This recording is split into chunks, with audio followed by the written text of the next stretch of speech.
idea, insight, or sales secret you need for massive impact is just moments away. It's time to get more clients. Hello, everyone. I'm Lynn Whitbeck, the host of Get More Clients.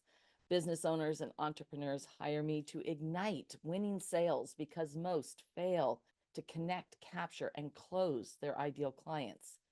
The mission of this show is to share Fortune 500 sales secrets to help you open the vault to your greater business success.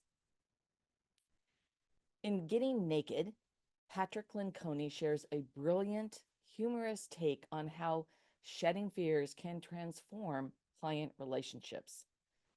The three big fears: fear of losing business, fear of being embarrassed, and fear of feeling inferior, are all obstacles to building trust and loyalty. The book's lesson is that by being vulnerable, genuine, and putting your client needs first, such as coming to the sale with worthy intent, you actually strengthen your relational capital with your clients. It's a great reminder that being real and open with clients not only makes you more relatable, but also more credible, a must-see for any sales pro. Plus, you wouldn't, I should say, who wouldn't want to feel a little naked in their business approach? Vulnerability is in. Now, last week I shared 4 myths you have to bust for lasting sales success. And today I'll be sharing why your relational capital, what is it, and why is it so important?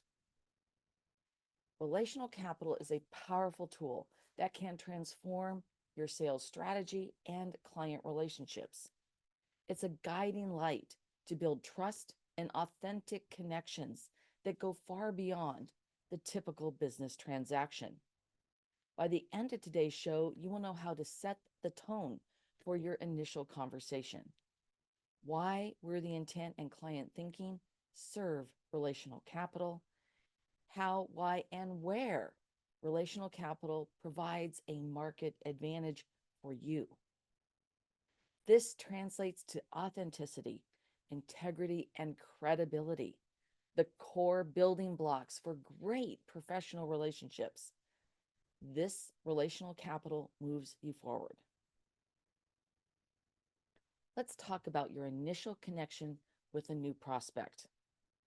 Now, the golden rule is to be nice to everyone, and that first impression you make sets the tone. Your energy and intention are conveyed. Your nonverbal communication is critical. Make eye contact, smile, nod, and mind your posture as you lean in. Don't take these calls from a car. You're obviously distracted because if you're driving, and that's going to convey immediately to the prospect that you're meeting for the first time. Think about it. It means that you're not really paying attention to the conversation. This is all about setting the tone.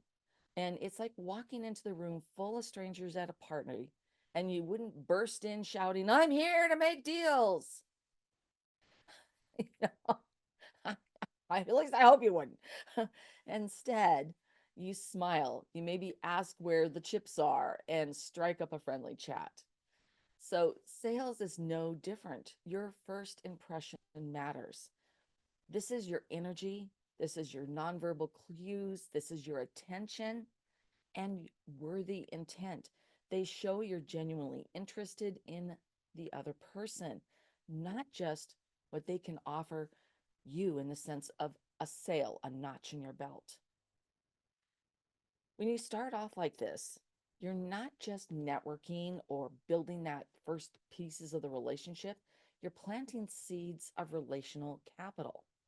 So regardless of whether it's a first initial prospect meeting, whether it is an introduction that you received, or you're at a networking event, worthy intent is demonstrating your sincere interest, discovery, and active listening.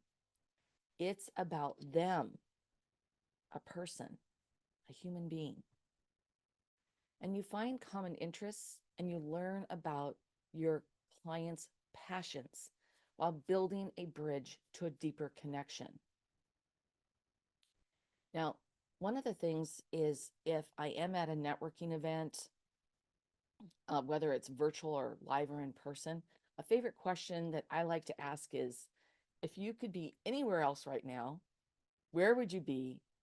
Whom would you be with? And what would you be doing?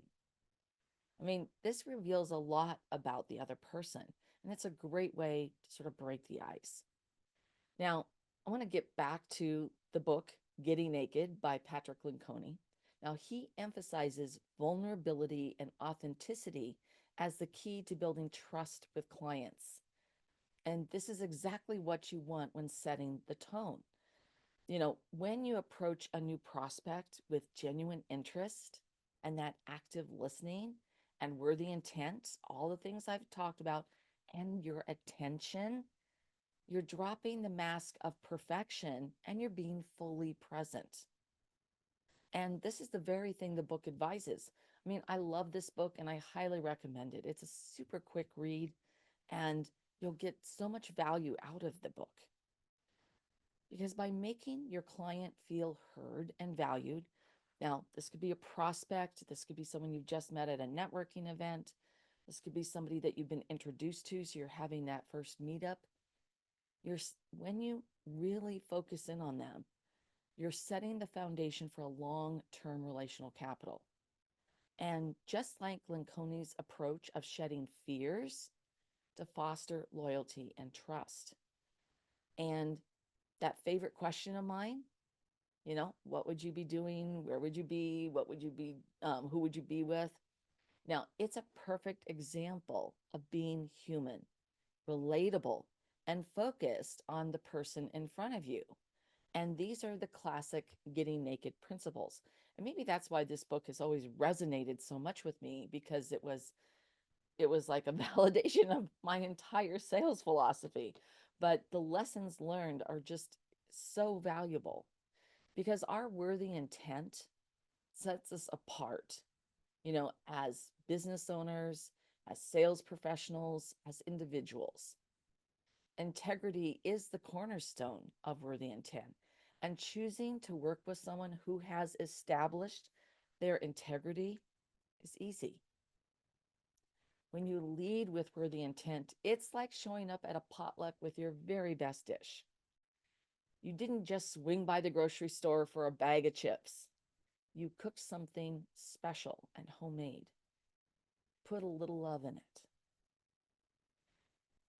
Your prospects and clients can tell when you're bringing the chips versus when you're serving up something with care. And trust me, everybody remembers that yummy casserole. Lencioni's Getting Naked message is all about showing that vulnerability, authenticity, and shedding fears. And this is just what we do when we lead with worthy intent, because it's not about us. It's about the person that you're interacting with, that first introduction, that networking, that prospect, that strategy call. When you make that genuine first impression, actively listen, pay attention. Don't take the call in the car while you're driving, okay? Take notes. Let them know that you're going to be taking notes so that when you look down and you're writing, they know that you're taking notes. And show your sincere interest, because you're building trust from the very beginning. This is relational capital in action, where your client feels seen and valued as a person, not just as a potential sale. And it's why authenticity builds lasting connections. You focus on how you can serve them, showing your respect and communicating your sincere interest, not what you can get out of them. In fact, there are times when they're not a fit, and that comes through in this conversation. And this is when you make no offer, right? So this translates when you're following this process to authenticity, integrity, and credibility, the core building blocks for great professional relationships. And this relational capital is what moves you forward. Whether they become a client, they become a referral partner, they become a platform that you can be on, or they become a raving fan. Relational capital is the value you build through genuine, trustworthy connections with others, whatever that role is that evolves. It's about making people feel valued, not, not as a sales target, but as individuals. Relational capital grows over time by demonstrating worthy intent, active listening, and focusing on your client's needs, which builds trust and strengthens your professional relationships. It helps your personal relationships too. It helps every relationship. And it's a key advantage in business because it allows you to stand out by fostering deeper, authentic connections that drive long-term success, immediate short-term, midterm, and long-term success. Now, let's take a step back because I want to dive a little deeper into why relational capital is so crucial. And I want you to think about it as the currency that fuels your professional relationships. Sort of like your working capital, right? Unlike regular capital, you can't buy your way into strong, lasting connections. You have to earn it. You have to build it and then maintain it over time. So how does worthy intent play into this? Well, that's a rhetorical question, of course. Well, when your interest and your intent is genuine, when you show up with a desire to serve rather than sell, you create trust. And trust, I have to tell you, my friends, it's the bedrock of relational capital. And you can't ask for someone's trust, you have to earn it.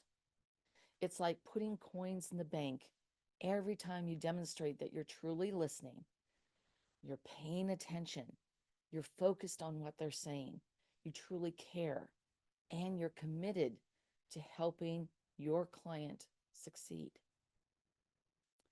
Now, I want to talk about why this matters in today's marketplace. Because in a sea of competitors, the individual, the business owner, that organization with the strongest relational capital has the edge. They have a competitive edge because you're not just another vendor. Your clients, they view you as a partner, a trusted advisor. When your prospect feels that you are in it for their success, they will return again and again. And this could be repeat business. This could be introductions. This could be referrals. This could be raving testimonials. And this is where relational capital provides a distinct advantage. But how do you know if you're building relational capital effectively? Now, here's a quick litmus test. Are you asking more questions than you're answering? Are you listening more than you're speaking? Are you paying attention? Or do you have three other windows open that you're looking at? Because if you're focused on learning, understanding, and supporting your prospect or client, you're making deposits into that relationship. It's like a relationship bank that every step of the way, you're putting money in it. You're putting that deposit in that bank. Let's put this into perspective. Think of relational capital like that bank account. This is what I've been giving you. Each time you show up with worthy intent, you actively listen and you follow it with a thoughtful comment. You may send an email afterwards with your thoughts. you're making a deposit in your relational capital bank. Spoiler alert, here's the kicker. If you treat your client like a transaction, it's a withdrawal. And just like your actual bank account, too many withdrawals will leave you in the red. Nobody wants that kind of bankruptcy, right? Now, for instance, remember that time you met someone at a networking event and you just knew that they were there to push their business card at you, sort of like they were dealing blackjack? You know, they were looking at your name tag, trying to figure out who you were, what company you worked for, and if you're a big enough game. That's the kind of interaction that drains relational capital. You just go, yeah. But when you take the time to genuinely learn about their challenges, passions, and goals, that's when the magic happens.